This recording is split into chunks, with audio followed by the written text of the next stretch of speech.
Camouflage Addiction is proudly partnered with Buck Fever Seed Company, Coyote Cords, Predator Hunter Outdoors, and ScentLock.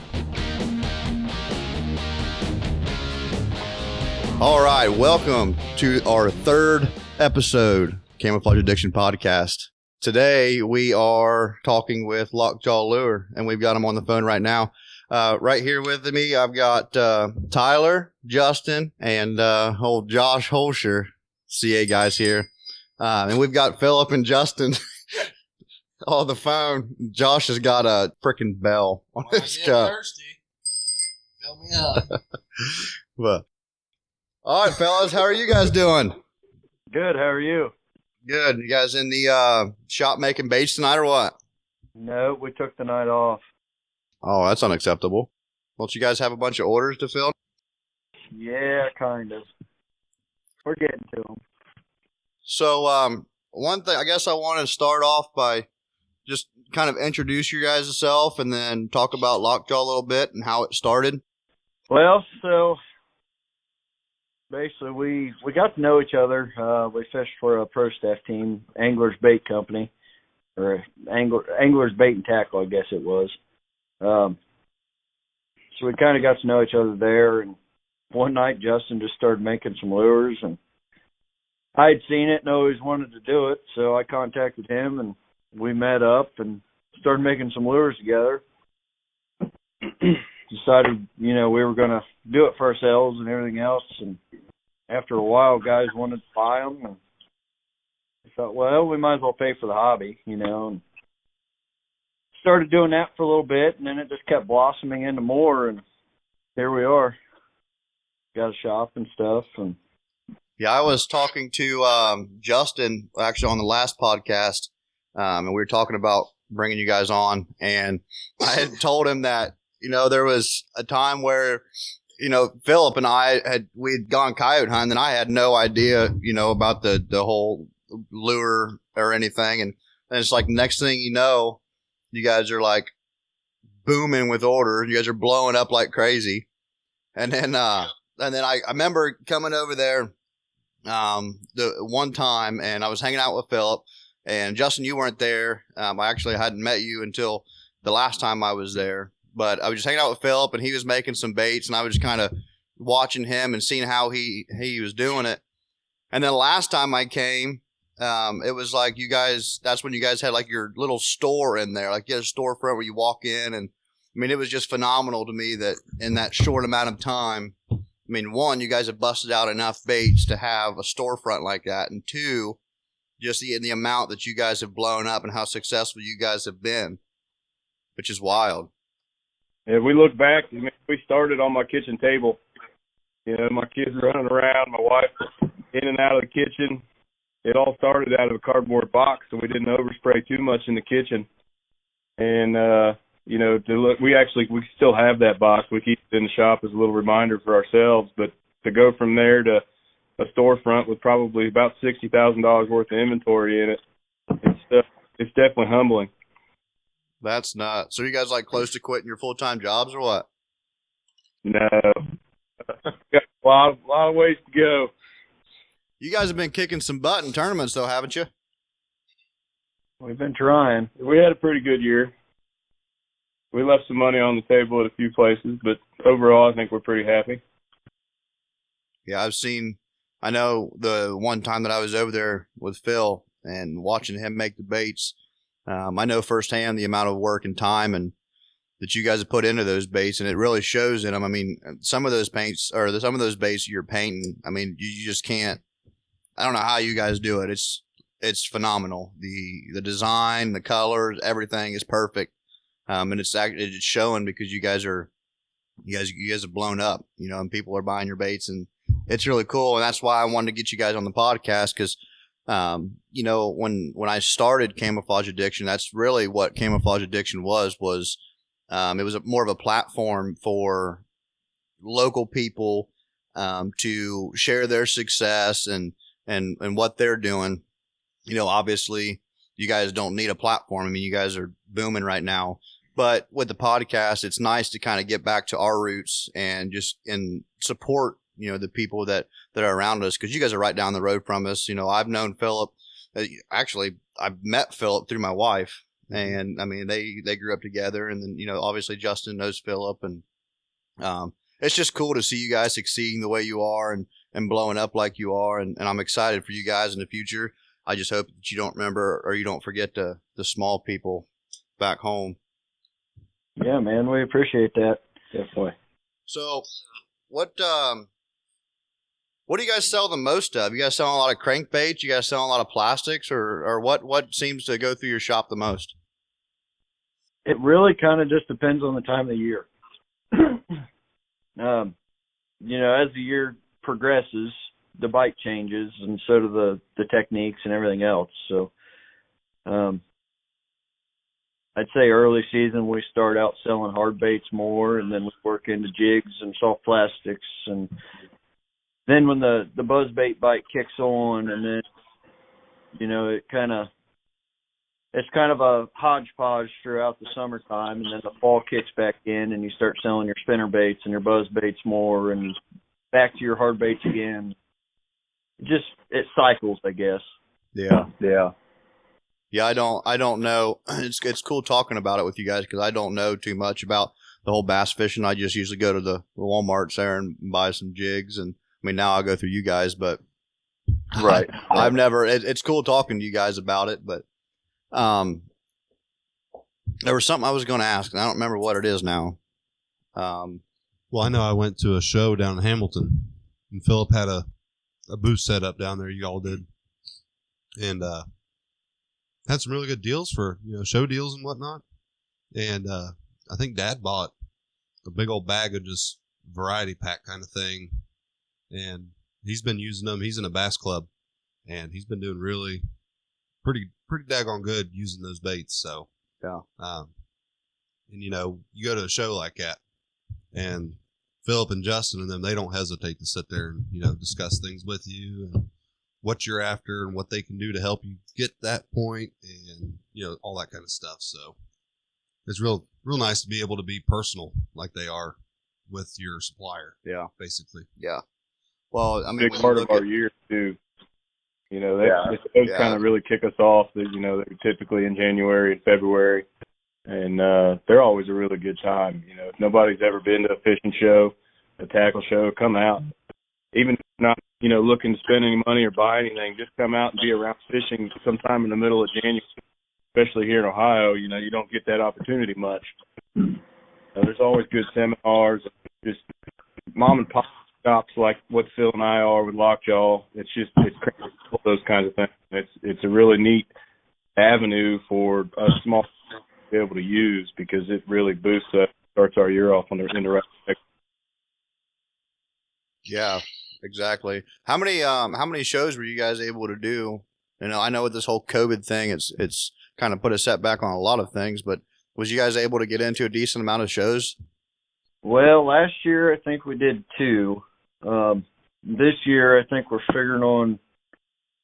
We were gonna do the Columbus show. We were gonna add the Columbus show to the shows that we went to, and unfortunately last week Columbus and the Cincinnati Expos got shut down.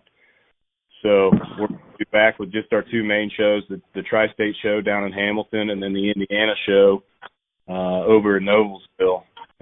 So as of right now, like 2 shows again this year for us.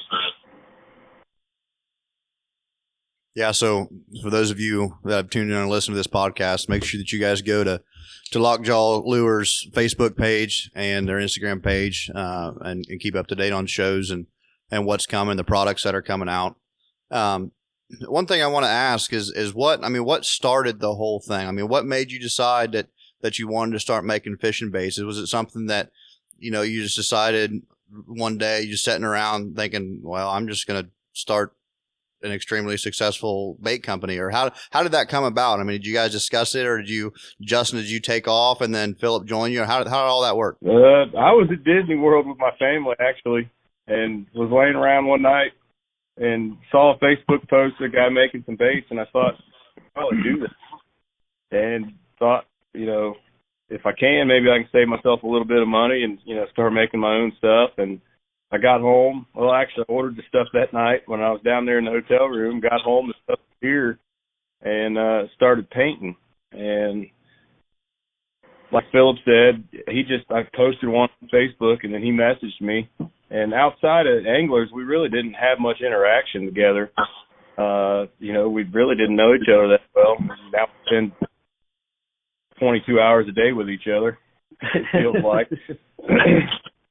But it was just something to do to, again, fill that gap in the wintertime where, fishing isn't something you're able to get out and do all the time. So to stay in the sport, I thought I could fill my wintertime up by making baits, and I guess Philip had the same ideas and just kind of came together.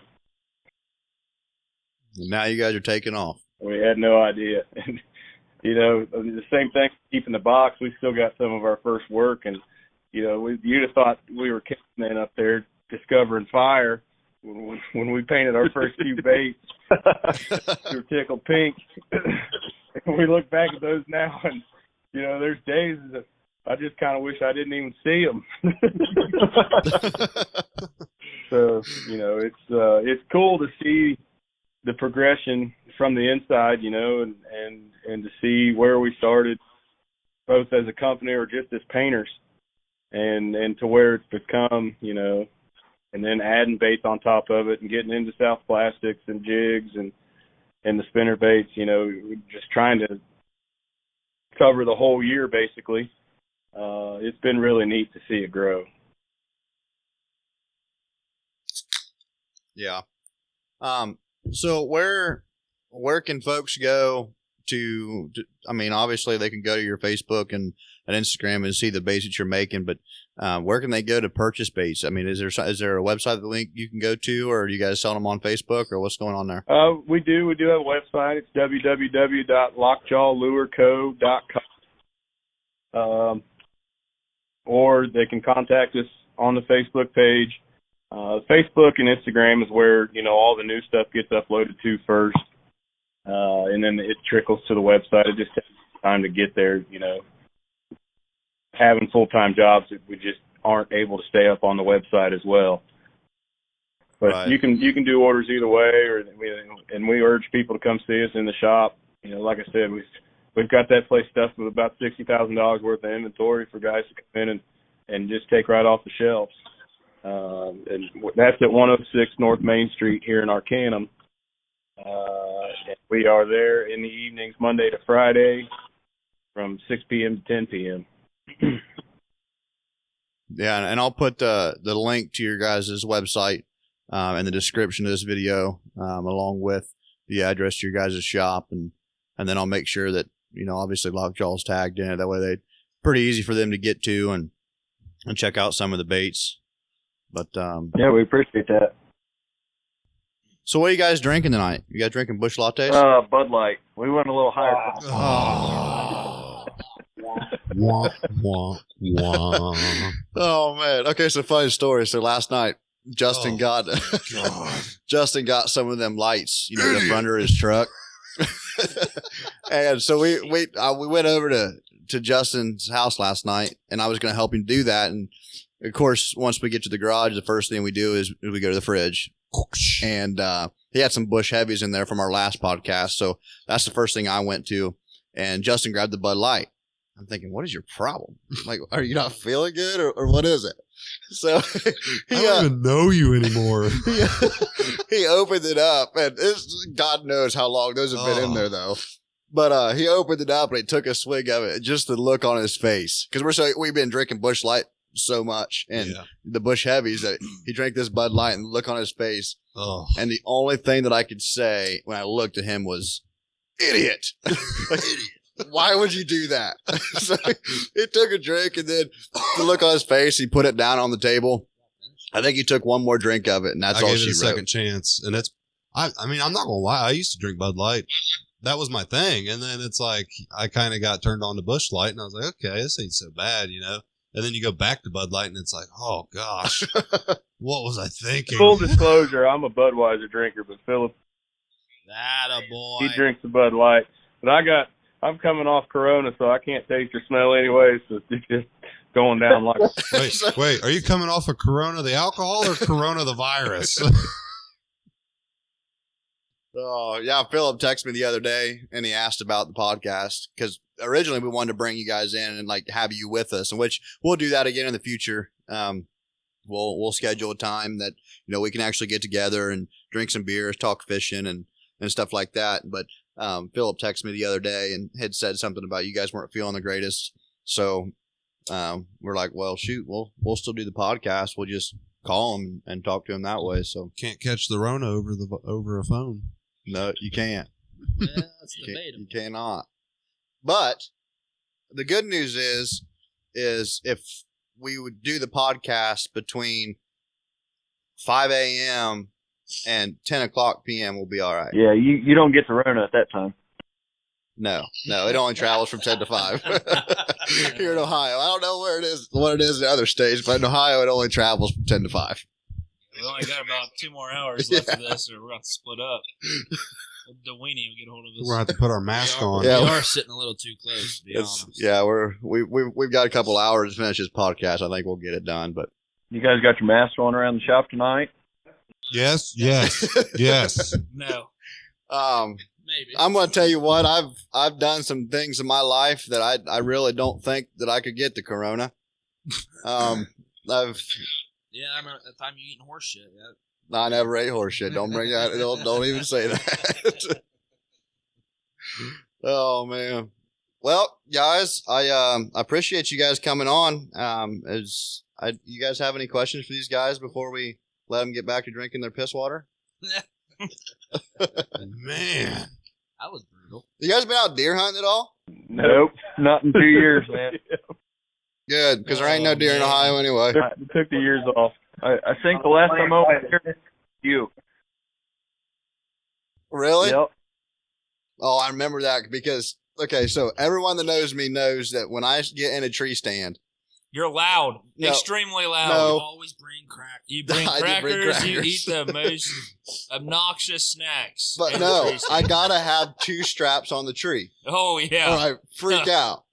You ain't So kidding. I was actually filming Philip. I just got my filming camera and I went with Philip to film, and we get to the tree and I'm thinking, okay, you can't show Philip your little bitch, so you have to get in the stand. So the whole time Shaking I'm like a shitting leaf. myself because it's just got that one strap. You know, most people are fine with it. It's whatever. Me on the other hand, I'm a little bitch. Most when it people comes aren't to, little tree pansies. stands. So Hey, we did see some deer that night. we did see some deer. I was actually hoping that you were going to kill one for filming purposes, but she wasn't very big. Yeah. I do miss it. One of these days, I'd like to get back into it. Yeah, you need to. You need to get us on the lake with you is what you need to do. Yeah, We'll get something set up, I'm sure. We got You would to. need a yacht to take all of us with you. let's just rent a yacht with the Lockjaw Boats guys. and hoes. Let's just go bass fishing. Yeah, we're not moving that. Oh man. Can't afford a yacht yet. Well, it's coming. I can feel it. Hey, we're sitting here looking at Tyler's boat. I'm sure we can all have fun on this thing.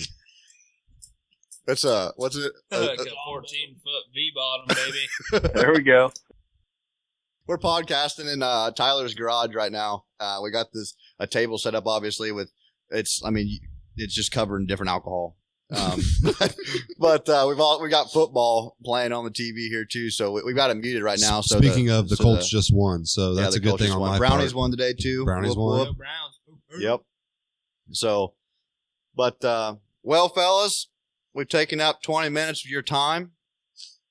I appreciate you guys coming on. Like I say, we'll do this again, except for we can do it in person. That way we can just relax and talk different things and hang out in person. But right now with the Rona going on, we just kind of got to do what we got to do. So, but I appreciate you guys taking the time and coming on and talking with us. No doubt. Thanks for having us. Thanks, man. No problem. Like I said, I'll put the link to your guys' website in the description of this video, both YouTube and Facebook. And then actually, this is our third episode. So after this episode, We're getting ready we're to going be to on iTunes. iTunes. So tomorrow I start that process, and that way all 3 of our episodes can go to iTunes. So this will be one of the ones that get to iTunes. Mm-hmm. So wherever I can put the link to your guys' website, I'll put it on there. Also, obviously tag Lockjaw. And then, like I said, we'll get together another time. Yep. Sounds good, man. Thank you. All right, boys. We'll talk at you later. Yep. Y'all take care. All right. See you. See ya. Boom. Well, now that we got rid of those homos, I'm just kidding. Oh, man. So, what are we? We're only 20 minutes into this thing. We got all freaking night. I hate to break it to you, but Chiefs come on in 20 minutes. We're going to still be doing this. Chiefs. Well, yeah. You can unmute the TV now. Oh, yeah. For those of you that didn't hear, when we were talking to Lockjaw guys, we got this, the way our studio is set up right now is a long table. And we've got obviously the mics on it, but we got Bush Light. We've got Josh is drinking Crown. Oh, no, we got cranberry Bush Light. apple. We have Bush Apple. Oh yeah, Bush Apple. We did try that. That is phenomenal. We got Crown Apple down there. We got Crown Apple. Yeah. Got, and Josh is empty. And Josh is empty and he needs more. All right. So Buckle up, Bruce. I posted on Facebook the other day asking for some topics to cover. Stop bringing that bell. God damn, you don't have me keep bringing the fucking bells. Josh is going to be on his We're gonna have to back. call Josh's old lady. Josh Let will us need hear a ride tonight. home tonight. Does Uber deliver people out this far? Too bad I You know across what? the street. Dude, we don't get any Uber. We don't get any Grubhub. No DoorDash in this town. Oh, well, I'm not moving here then. You live in the middle of You nowhere. just You, gotta don't move, get you nothing gotta like move that. around people so you can stumble back to your house. Stagger home. My dumb ass left, so I can't crawl across the street anymore. Oh man! So, like I say, before when the podcast started, right now here, we got Tyler Atchley, staff member. We've got Justin Baker, staff member, What up? and we've got Mr. Josh Holscher, Ho, ho. the one and only. All right, guys. So we're going to cover some topics here, and I'm going to read the topic, and then we're all going to kind of discuss our views on it. So, our first topic is cell cams and Boone and Crockett entries. What is your view on Boone and Crockett entries, cell cams? Like you cannot enter a Boone and Crockett buck. You can't enter it if you've got cell cam pictures of it. I think they kind of want to make it more than just, like luck. You know, you go out and sit, and then all of a sudden this big deer walks in front of you. Just walks up. So, yeah, these guys are doing their homework and stuff and putting cameras out and tracking them. But I think they want to make it more about, like, you being able to work a property, see signs, and maybe see the deer throughout the year, whatever. Summertime, you know, it's going to be a big deer, starts growing antlers and velvet. You're like, okay, that's a big one. That's what I want to go after. So they I think they just want you to work for it rather than just throw a camera out and, oh, well, I got him on camera. I'm going to get his routine on, you know, his patterns down, figure out where he's going, be there when he's there and shoot him. They want you to, like, basically walk out into the field and stalk this booner deer. Yeah. Is what they want. Well, I'll just give you my honest opinion. I think it's bullshit. I don't think that honestly, these cell cams, it allows you to leave your camera in the woods and not have to go back and check it all the time. Mm-hmm. I don't see how getting a photo of this buck on a cell cam is any different than getting it on a normal trail camera. That's because you're not pressuring the woods when you go in to check camera. Yeah, but if you do all the right things when you're checking your trail camera anyway, then you shouldn't. That's the thing, though. It makes you make sure that you do the things. Yeah. I get that. But I don't know. I mean, I don't really care either way. A big deer is a big deer regardless of camera pictures or not. I mean, heck, me and Jake just went out this morning to one of my properties, and I've seen this buck before last year, and he was nowhere near that big. And he swelled up pretty big over a year. And, like, I check cameras on our way in which we were a little bit late getting in. Thanks, TikTok. And so, we were a little bit late getting in, and I wanted to check the cameras on the way in. And upon checking the one, this deer was there more or less every other morning right after 8 o'clock. So he was daylighting regularly. And, we set up thinking, okay, well, we'll hang out. The last time we got him on camera was Friday. It's Sunday. So maybe he'll show his face, Knowing my luck, he ain't going to, which he never did. Yeah. But, he's out there. We know he's regular. He's staying in the area. For now, anyway, But by putting, which, just we'll make this clear. This is not a booner deer. It will be my biggest deer. If I see him and I shoot him, it will be my biggest. It will be my biggest deer. But it's not a booner. But like I said, I think what they are looking for by putting a cell cam out, then you are in essence having a tattletale out there. Like, hey, because some guys will hunt off of a cell cam. Hey, this deer just triggered this camera. I'm waiting to hear Tyler's response. Wait a minute. I know Tyler's got a cell cam. So I'm out. So some guys will wait for that picture to come in of the deer they're after. That cell cam sends it to you in what? Like a minute or two? It takes less than 2 minutes to have a picture sent to my phone. So, okay, 2 minutes later, that deer's not that far away as long as he's not on a dead run coming across the camera. So, depending where this property's at, you could be out. It might be behind your house. You can hurry up, throw some clothes on, grab your bow or your gun or whatever, season it is, and just haul ass out there and kind of cut off the deer, shoot it, and go back inside within, 15 minutes. Yeah. Because some people have 15-minute hunts, apparently. who has those? No I shit. hate you still. But, and then if it's a property that's far away, you're getting them cell cam pics if he's regularly out there. I can see the wheels turning in Tyler's head. I'm waiting for it. I don't know. I mean, I'm not really, like I said, I'm not really for it or against it. So I'm definitely for it.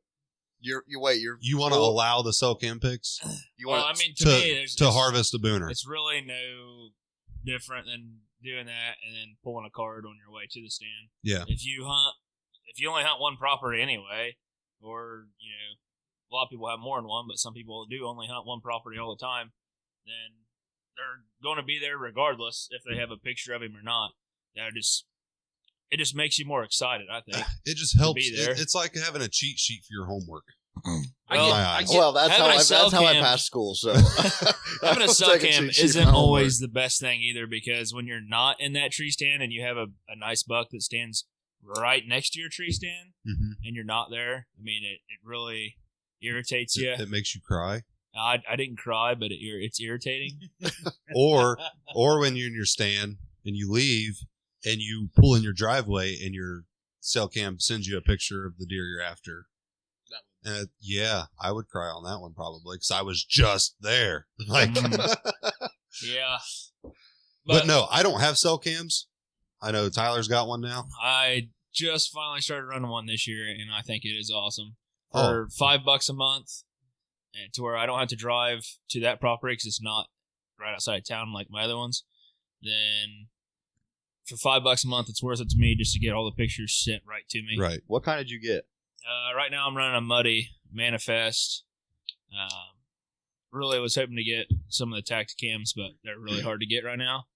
So once this big rush of everybody wanting this new good product that's out there that's cheap gets over, then I'll definitely be owning some of those. I mean, don't get me wrong. I would love to get a cell cam eventually. I think we're going to get a couple next They are year. definitely worth it. Because yeah. I'm I going paid to get a couple $100 for turkeys, some monitored turkeys. Well, my only issue, and which is another topic coming up, but like I got a little over 1,000 acres of permission to hunt. Right. And it's kind of spread out all over the place. So by having a cell cam, I can technically be in more than one place at one time. Yeah, it'll help. And so I could manage it a lot better versus, being all anxious every other week to walk out and check my cameras because I don't like, I don't like to hunt a woods more than once in a week or, throughout the off season. It doesn't really matter so much, but it does make a difference if you're out there all the time checking cameras and stuff. Yeah. But yeah, like some of my properties are 45 minutes away. I got one property now versus, it's only coyote permission. So it really isn't that big of a deal, but that property's almost an hour and a half away. Right. And, I can't be driving that, ain't nobody got time for all that stuff. Yeah. So it helps. Yeah. But I see where they're coming from in making this rule, but like I said, I'm not really for it or against it. It's whatever to me. Right. I'll probably never see a booner in my life. So, because that's just how my luck is. All right, let's get on. Have to have people that like to manage property around you. Yeah. And like around here, we do not Y'all, have that. y'all got to work together, and then you got the people that are rounding down, and then it's we got our best. problem is some of the people that we're going to be talking about later on in the podcast. My property's the best. One side's Tyler, the other side's his cousin, so I got it fucking made. I don't do shit, but they do love to know when I'm hunting. Yeah, so when absolutely. I do miss, they know it's either coming one way or the other. or we like to know when you're going to be climbing up that tree stand, you're being extra loud, getting in it. Yeah, So you're chasing them all right to me. I can imagine Josh climbing up his stand. Sound like a damn ogre. But Jake, in all honesty, you have no room to talk because you might be quiet going up, but once you're up, you ain't quiet. Dude, I mean, it's listen, just I that like simple. crackers, and You like crackers? I haven't done right. that since last year, and it was the hunt was over. Oh anyway. yeah, okay. But what about you clicking your camera bag snaps 5 times every? I hunt? can't Then, help it. Hey, Then we got the pop that's opening up.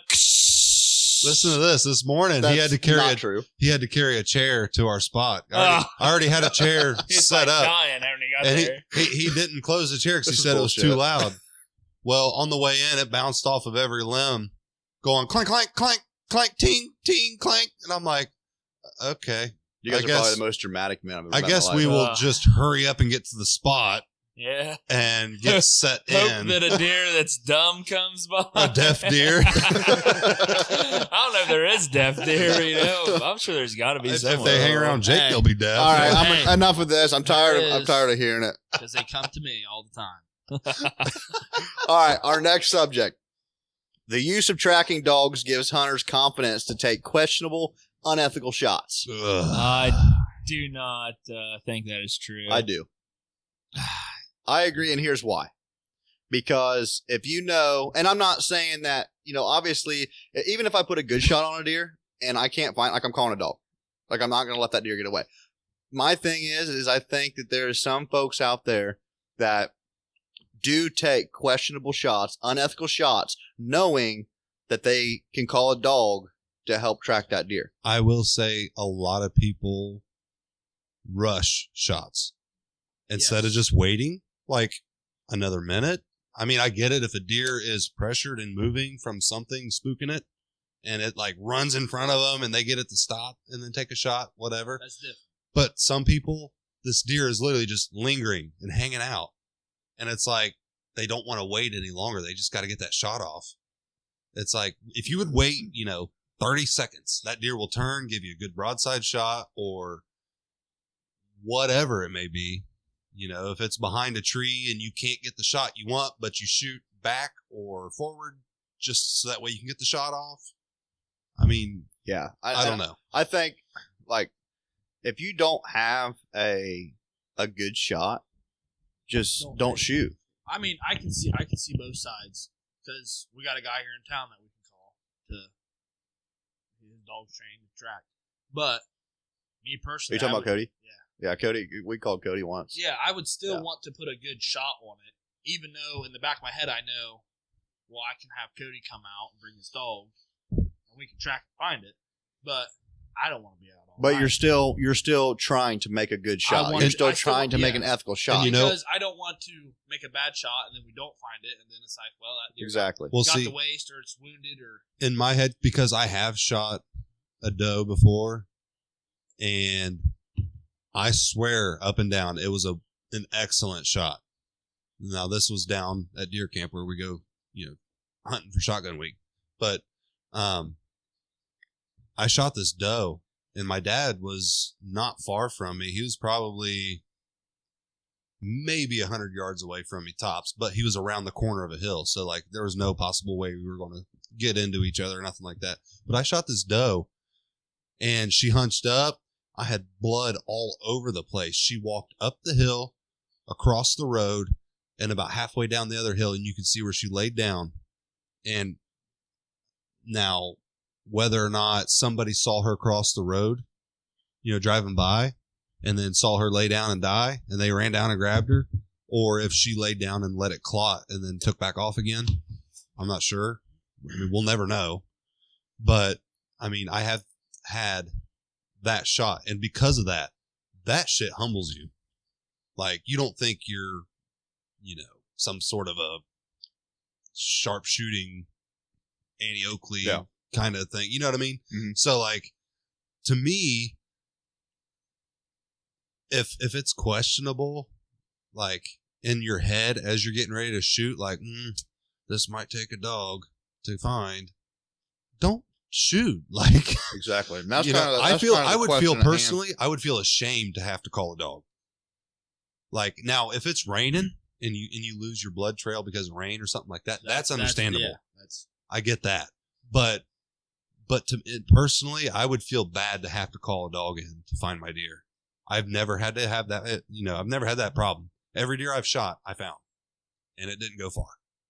And like I said, that one is the only one that has walked away, and I didn't know where it went. So, but like I said, it wasn't far off the road, so somebody could have easily seen it walk across, lay down and die, and they ran down and grabbed it and took off with it. So, because that's the nature of the area, honestly. I mean, the locals do that to hunters. Yeah. Yeah.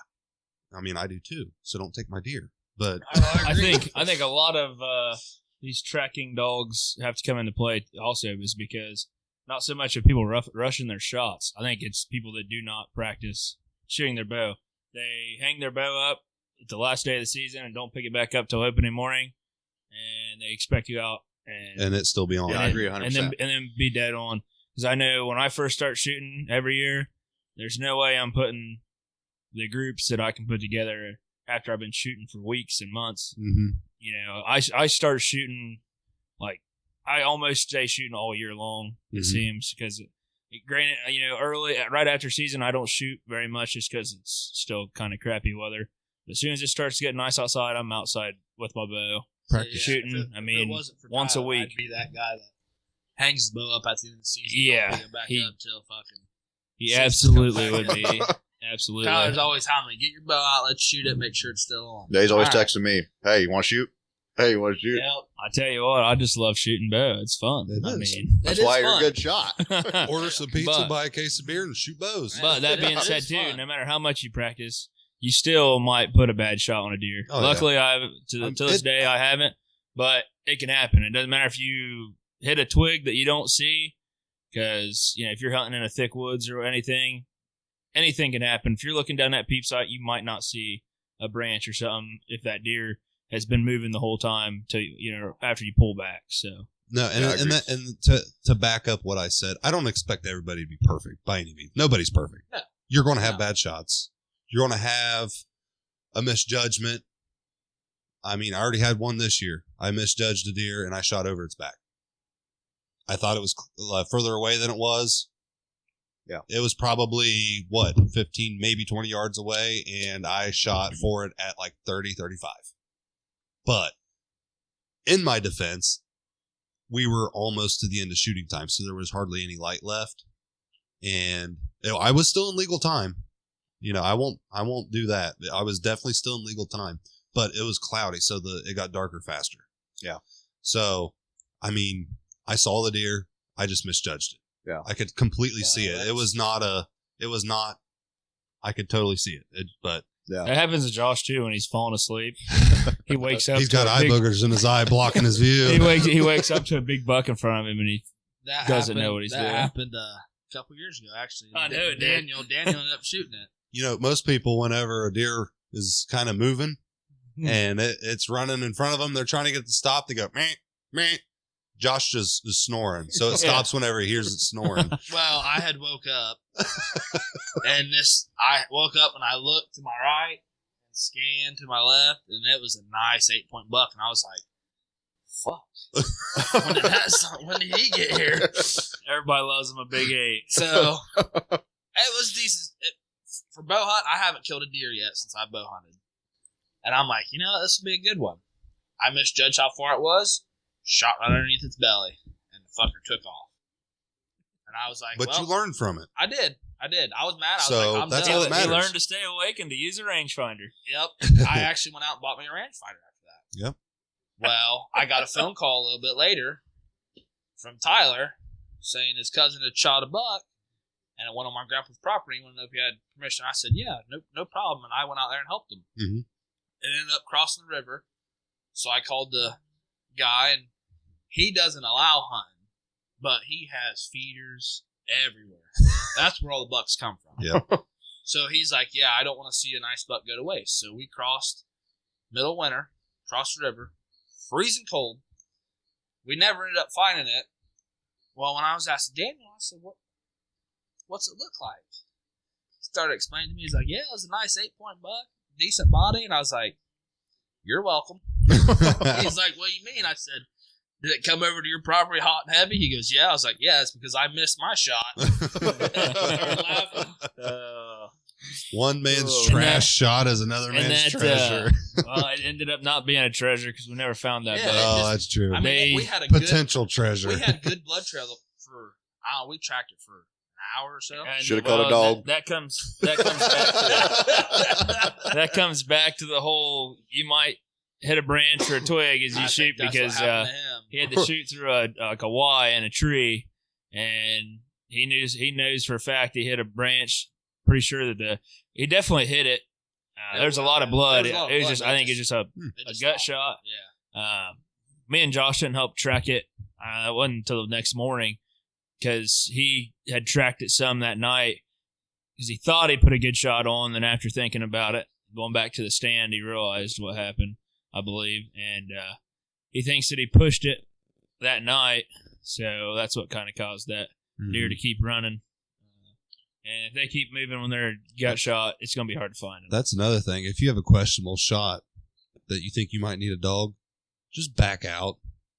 For the love of God, quit pushing it. Yeah. Yep. It's just going to keep going. Oh, my gosh. I don't know how many times I get on the Ohio Whitetail page. Here's a shot. What do you think?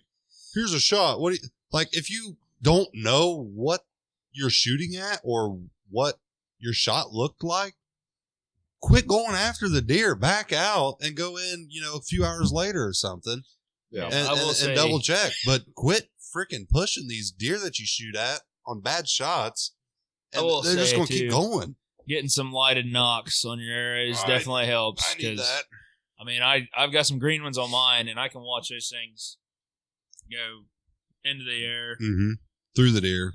Yeah, absolutely. Yeah, that would have helped that night that I took that bad shot. Definitely help out, especially if after the shot and you're looking for your arrow, because looking at your arrow and the blood on it can kind of tell you a lot if it's a good shot or a bad shot. Mm-hmm. So finding that arrow is pretty important after the shot, and definitely having some lighted knocks on there helps you find that arrow. All right, let's go on to the next one here. Why is it so hard to get private property permission?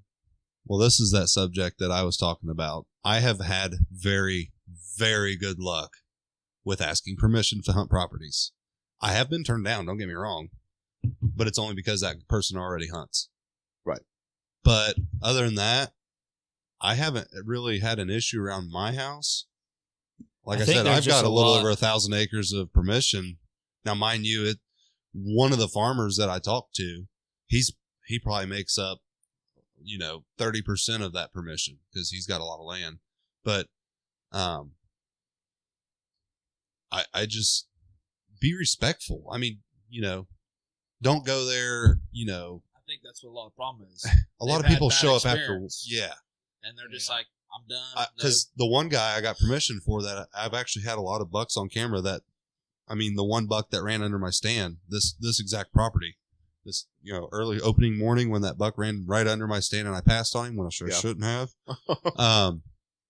That guy, when I went to ask him, he was like, man, he's an older guy. I bet he's in his 80s. He's like, I don't know. He said, I've had a lot of coon hunters out here, and they come ripping through my fields in their truck, trying to chase their dogs and stuff like that. And I said, look, I don't do that. I said, I'm out here to shoot coyotes, and I'm out here to shoot deer. That's it. And if you want one or the other, that's fine too. I'll be happy to take care of just coyotes. If you don't want me deer hunting, I'll just shoot coyotes. That's not a problem. And he goes, well, I have been having issues with coyotes because he's got cows, and his cows be dropping calves, and coyotes are trying to pull the calves out of the cow's rear end as she's giving birth. Yeah, I've seen that happen when I lived in South Dakota. Right. It's nuts. So, he was a little hesitant at first, and I'm like, and if I get a deer, I'm not going to drive my truck back there without talking to you first. I said, and with common sense, if it's been raining, obviously not. No. I'm not even going to bother asking. I'll drag it out. That's not a problem, you know. But like if it's dry and the ground's firm, it's just people are disrespectful, not necessarily to the landowner, but to the land. Yeah, that is the biggest problem. They leave their trash, and that is what affects other people, because you could be the most respectful person, but the people before you screwed that up for you. And I think that's what it is out my grandpa's farm. The guy across the river. Mm-hmm. He has a lot of land. He put a cabin up on the hill. I think that's what it is. I think he had let people hunt before. Someone burned him. And someone burned him, and he's just like, I'm done with it. Yep. No one's hunting. No, and I tell every landowner, when I'm asking permission, if they give me permission, I make sure to tell them, hey, if you need help clearing fence rows for your tractors so they're not getting whacked with branches, or if you need help with something, just call me. Yeah. If I can do it, I'll do it. If I'm busy doing something else like work, or if something's going on, I can't. I'm sorry. Yeah. We can try to schedule another day. But a lot of people just want that permission and they don't want to work for it. Yeah. They don't even offer. I agree that I think a lot of it is people that's had bad experiences with hunters. But I think what everyone needs to realize too is if you think about people hunting, what's one of the biggest things that people hunt in Ohio, and that's deer. Mm-hmm. There's a lot of hunters and a lot of people, and I love property hunters like that too. Property owners. Is the fact that if they have someone else that's hunting, they don't just hand out a bunch of permission to everybody else. That's good. Yeah, because they don't want a bunch of people out there at the same time, on especially top of each other. Yeah, real close. Shooting each other. Yeah, someone gets shot on their property, and then they got questions to answer. Which I do have a piece of property. This farmer, he's a pretty big cattle farmer. He's like, I guess, one of the biggest on this side of the Mississippi. This guy. He doesn't care who hunts. Like, you could literally, if you knew where his properties were, you could just pull off the road and hunt. He wouldn't know the difference. He wouldn't care if he saw it. But he lets anybody and everybody hunt. Anybody that asks, he'll give permission pretty much. But here's the thing is I know that the other people that hunt that area, or the one specific woods that I like, are mostly gun hunters. So I can bow hunt that comfortably without anybody else being out there. Now, there has been a couple times I've driven by and there's a truck parked at the end of the field and stuff. So I just keep, I'll go somewhere else. I don't care. But, I'm not going to intrude on another person's hunt and ruin it, A, for them, and B, everything's blowed out by that time. So there ain't no reason to go in there. But yeah, some of those farmers, they don't care who hunts and they'll just give anybody permission. It gets annoying. But in my instance, being the only bow hunter out of all those people is kind of nice because I get first dibs before gun season kicks in. Yeah, absolutely. But I just think that another thing too is people don't want the liability.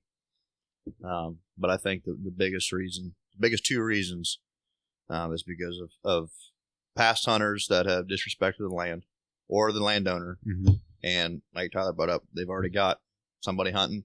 Yeah. And I mean, we've got a property like that, and I had talked to him about, because when my wife and I first got the property, we were talking about, well, I'd like to be able to keep this property to us. I mean, we've got the kids that we'd like to take hunting, and, because of past experiences with other properties, It's just not really a place. Overpopulated. Yeah, it's just not really a place that I want to take my kids to go squirrel hunting or whatever it might be.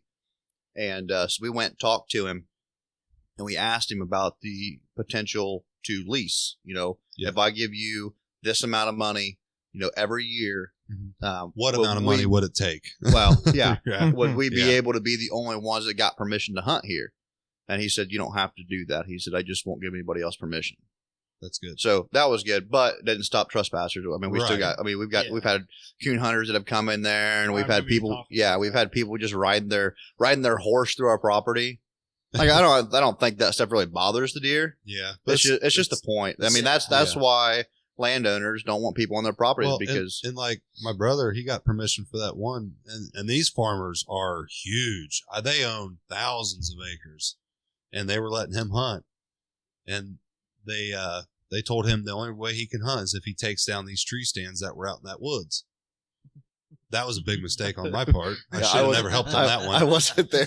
I was there. Tyler can vouch. I was there. Because I wasn't there. The next thing I know, I get a picture of Justin's head, and it's busted wide open. Oh, yeah. I'm pretty sure I felt brain matter. Tyler was the only smart one that stayed back from the tree. Yeah, screw Justin. Don't try to catch him or nothing, or help slow him down. But listen, I didn't have anything in that whole idea. You guys wanted to take these old stands down. Good for you. I wasn't hunting the woods. I was smart. Don't worry, back. Justin. I did the same thing to Tyler.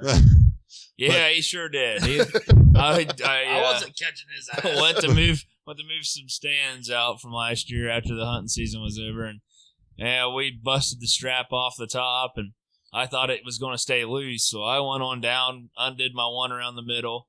So I usually try to keep one strap on it if I'm on the ladder. Well, we got all the way down to the bottom, no straps that we thought were still going to be tight, and the top one got caught up on a branch or something, and I had to climb back up there to undo it. As soon as I got to the top, I hit it one time, and that thing started falling backwards. So luckily, it wasn't a very high stand. Like I got a couple of them this year. He did hit me on his way down. I was going out of the way. That's why he hit me. The lowest one this year is about 20 foot. I think that one was like a 15-footer. So we fell all the way from almost the top straight down. It did not feel good. Well, but going back to the farmer that didn't. He told Jared, you take these stands down, you can have all the hunting permission you want, That was their rule, though, is they did not want stands out there. That's a liability issue they did not want to have to deal with. Well, they gave these guys permission in the past, and they went ahead and put stands up there anyway. Yeah. So they got booted off and pretty much confiscated their stands because they were on their property.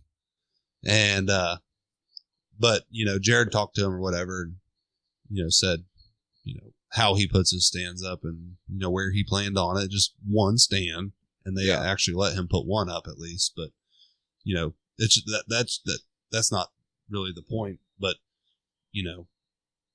when someone tells you not to do something, don't freaking do it, and then don't get pissed when you do it and you get booted off the land. Yeah, it's just I don't know. Some people these days just don't make much sense to me. Yeah. Well, we're gonna move on here because we got a couple more here. No, you're good. We're just pretty much bullshitting, drinking beers, watching football, talking hunting, Snapchatting. Oh, Snapchatting. So the next thing is hunters shaming other hunters. Jesus, Josh, are you serious? Yeah, that whole situation is just bullshit.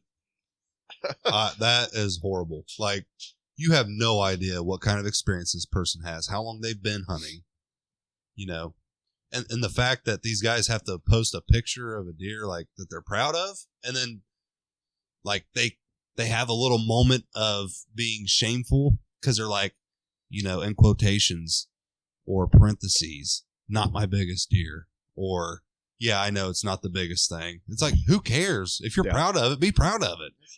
This is the number one problem with the hunting world today, and it is because everybody feels like going to get a trophy. Exactly. Everybody feels obligation to shoot some monster, and it's like it just doesn't happen like that.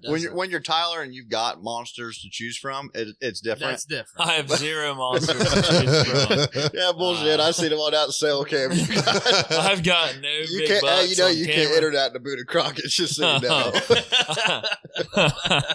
I actually had seen a big one there this past week and had some coyotes screw me over. I was getting really excited because it was going to be my biggest buck till this date. I watched him come in from, I don't know, woods. It has to be about a mile away. And it was 15 minutes after shooting light and in the morning, and I look up and look that way, and all of a sudden I finally see him coming across the field. And he stood at 55 yards. I let him go because I figured he might just come right down that trail, give me like a 15-yard chip shot. And I'm kicking myself in the butt for letting him go and being patient. You were using a crossbow at this point, right? Yeah, I actually had my crossbow with me. Oh, But the reason why I didn't shoot I'm him just kidding. is because the farthest I've shot with that crossbow was 50 yards. But see, So this I is won't coming shoot. back to the dog issue. Yeah. Tyler was not comfortable with the shot, so he did not take it. Learn So- from this. Yeah, but Gosh. if I would have shot at 60 yards and I knew I was still dead on, because I don't care if you're using a crossbow or a compound bow, a crossbow still can be inaccurate. You're I mean, right. it's that simple. And won't shoot a deer farther than what I've practiced with that weapon Consistently. Yes, Well, absolutely. If I had my compound, I will shoot out to 60 yards all day That's long. what I'm saying. But I've watched Tyler. I know he can hit. He almost split an arrow shooting at 60 when we were out at Connors that one time practicing. Tyler and I were shooting 70. Well, Yeah, that one day I know at the he would be range. confident shooting at 60. So when he told me he didn't want to take that shot, I was like, okay. That means something. I mean, you know? he wasn't. yeah, I was a He little didn't patient. feel comfortable. He didn't want to put a bad shot on that. I mean, it was a good buck. So Yeah, you don't why wanna- injure it? Yeah, why injure it? Why waste that buck and let it put a bad shot on it, run Yep. off, die somewhere, and rot, and no one gets it? Yeah. I mean, But I think, as far as shaming hunters, I think that you should go out. You should use the products you want to use. You should kill the deer you want to kill. And that's it. And be happy. But there still has to be some kind of limit to it. I do Well, not and we do like have the seeing limit. deer that still have spots on them that, that are shot and people post them like they're proud of them. Like, okay, you know what? I guess if you need the food, it's one thing, but to just go out and kill a fawn, there's anything that still has its spots on is a bit ridiculous. No, I agree with you 100%. Well, But I mean, it's and illegal to me, kill something with spots. Well, I've it seen still a few. happens. Yeah. I've seen a few get posted that looks like that maybe their spots just came off the day Still before. got milk. I Still got mean, some milk on yeah, the lips. they still Yes. have some milk on their chin, and it's like, I'm not one that says anything to people, but it's just like the whole time in my head, I'm thinking, why would you shoot that? Yeah. So I think if you're like me, for example, I like to deer hunt. I'm not a huge deer hunter, and I'll never claim to be. Obviously my thing is turkeys. That's just my gig. Hmm. We're not going to get into turkeys. his pants sure just about that? stretched out right in the middle. I heard something knock on the table. I And gotta we ain't readjust my editing that mic. It's all out either. of kilter now. Yeah. Oh, something just hit the table as soon as Jake started talking about turkeys. We'll talk about that another time. But no, if I have no problem shooting a 130 class buck, 130, 140. I have absolutely zero problems with that. He has no problem with shooting a spike that has 4 inches on each side. So, That's false. Never killed a spike. but that's okay. It's no shame. At least it doesn't have spots. Well, I will say this. Yeah. My first buck I ever killed was Southern Ohio down there. And my dad was taking pictures. And I'm holding its antlers. And he said, "Hey, hold it by the ears so I can see the antlers." But that was my first Yeah. ever deer, or my first ever buck. And I was like, absolutely. I was proud of it. And then he Hold it by says the ears that, and so I I'm can like, see the antlers. okay, all right. But I was like 10. I mean, you know what I mean? I So mean, if it's your first deer, I was who cares? jacked, man. yeah, Nothing and walked that's- out. that I right saw there, that's horns. all that matters. And If it pumps you up, Well, Right. Shoot it. I showed Tyler the pictures. I had one decent buck on my cameras, but that was from what? It was from January, and I haven't seen it since. And there's another one out there. It's a lot smaller than that other big one, but if I seen it, I probably would shoot it because I mean it does have a nice body. Cracking. And let's not forget that he's I don't know what, at the most 150 yards from my tree stand. Out there at that property. Wait, who? Yeah. Josh. Yeah. Oh, yeah. Out there, out in the property next to him. So I mean, I'd be proud of that buck. A lot of people would be like, "Oh, that's small." I don't give a shit. It's your best. I'd be with a bow. And- my first kill with a bow, I can tell Tyler. I said, if a doe walked up, if it was a good size one, I mean, if it wasn't, Oh, I'm shooting days all day long here.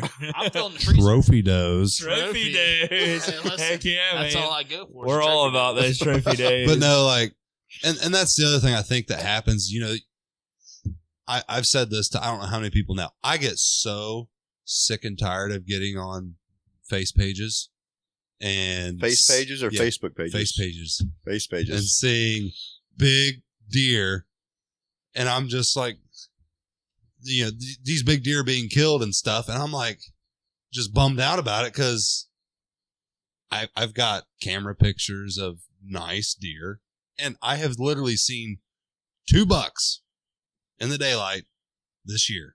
Cameras can be your best friend or your worst enemy. Right. So like it gets your hopes up, and then Yeah. you spend all this time out there, Oh, yeah.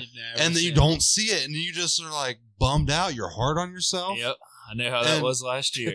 It's just, I don't know. Did you guys see the thing on Now, Facebook? hang That, on a second. We got to go back to Josh for a minute here because Oh, Josh said that Jesus. he hasn't seen any big bucks since, on that camera. I can since vouch for back in something Tyler just showed January. me. And let's just say It's that big. within the last 2 weeks, I've had 3 big ones that's right next to his property that he hunts on camera, and I know they're going from me to him. better just It's quit all eating them damn it's crackers all up about there. your Scaring camera the deer away. position Yeah, too. you probably just need to get in the Well, stand.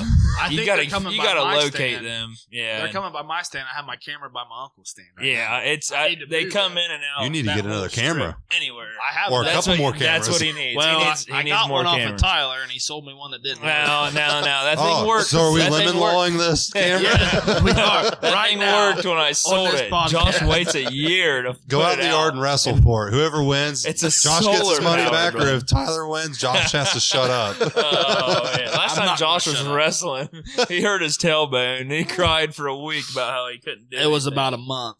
Listen, this is what I want to do, Josh, and you got to agree with it. I'll split the fortune with you. Fuck. Okay. So this is what I want to do. That's bullshit. All right. That's wrong shit. Anyway, That's kicking a man while he's down. that was a hard kick. My So balls are I right just- there. That was just- not even the best. I keep picturing you climbing into your stand. Okay. I can only imagine So- that. So this is what I want to do. I want to get out there And video me. a half an hour, like in the dark. I'm going to get like a night vision camera and videotape you. We can send it in to Finding Bigfoot, and we Oh, can. you'd win big. Yeah, we can split it. Fuck, just give me a fuzzy suit. I'll wear it. Oh man. Maybe give me some stilts. Still. Or you could just be me and like 2 steps and you're in the stand. There we go. Yeah. I hate following Justin through the woods because That would he's suck. got these long legs and That I've would got suck. these short stubby At legs. least he's catching all the spider webs for you. You want to take karate classes? Nope. Just walk through the woods as me, and you catch all the spider webs in your face, and you just turn into a ninja instantly. Well, you got Justin that takes 2 steps, and I take 4 steps to his 2. so he's just like So you're hitting So, extra leads. he's just like gliding Yeah, through so the like woods. I'm quietly walking, and like all you hear is a little bit of crunch. Just. Then you got Jake. I'm just gliding all gracefully. And then you got Jake tagging behind me. He's like a 3-year-old, like just crunching on every goddamn stick that's in the woods. It's like, I'm trying to be quiet. I'm I'm not being that quiet. Hey, And this is just practice for when you take your kids out. Right? You know how to do it because you had Jake Oh, I'm follow. going to have to dude. start carrying Jake is what we're getting down to yeah, here. Yeah. good luck. That's a lot of weight. But yeah, it's like my 4 steps. So Justin's like, and I'm like, So here, I'm like a deer in the woods, and Jake's like a squirrel. Literally. I fucking hate squirrels. That means I hate you, Jake. All right, next topic. You guys are getting off course here. We've actually skipped some because you guys talk about a bunch of things. Which one you want? Which one you want to do? Get rid of that one. Yeah. We need All right, so let's do. Tyler. bait versus no bait. You want to do bait versus no bait? Yes, Oh. absolutely. Bait I'm versus no all bait. about baiting those deer. I mean, Well, food plots, Well, I corn think pile. I don't. When they say bait, I don't think they mean like food Nah. plots. I think they mean like I corn mean, piles or yeah, feeders, apples. To me, it's bait though because you're putting that out there just for the deer. I mean, well, you're not doing anything with it. And here's my thing. I kind of think where you live depends on your view on this too. Yeah, Like around here, it's legal. we need bait piles And here's- because the woods are so few and far between. We are flat and fields. Yes. well, So to get the deer, they hang out in the woods, or when the corn's up, they hang out in the cornfields. So to get the deer drawn out to where we can see them, where we can get to them and make shots, you kind of need an attractant of some kind. yeah. But you go to Southern Ohio where it's all hills and woods all the time. That's all you That see. they're roaming around no matter where they go. Yeah. You know, you walk in the woods, you can throw up stand, do your research, you can figure out trails, stuff like that. Yeah. But around here, it's just so open. Deer are super skittish about going out into the open during daylight hours. Well, and we've talked about this on a previous podcast. It was actually the first one with Mike, and then I would talked about how I listened to a podcast from the Deer Society. Had Ben Rising on, and he was talking about bait, and the comments that were made really make sense to me. A lot of people, they don't bait to kill the deer over bait. Right. They bait to keep the deer on their property. Right. And To take inventory. yes, because That's I mainly think the best thing about baiting. Is Yeah. seeing The- what you got. put a coming through. camera on it and see what you got coming through. Because, and honesty, I don't think there's many people that kill, and I don't know, I'm just saying, but I don't think there's many people that kill a big mature buck over a corn pile in the daylight. It's No, in between. They always come at They night. They come It's- at night it's because they between- know that it's not right. It's between bedding and water, between bedding and food, or between food and water. Yeah, transition areas. You don't want to hunt over one or the other. You want to be in between. Yes. Yeah. Now, Because I you can shoot see, a deer over that bait pile, You just none of the other deer are going to come in Nope, because they're you like, just ruined yeah, I'm it. not going in there because I'm about to get shot up. Yeah. Yep, you just ruined it. You, I you agree. just You blew want out me- that area for good. Yeah. You know, so, I mean, I don't know. That's like I told Mike or you also, you know, that's always what I was told. And then like Right. you said, we covered that on the first podcast. But Yeah.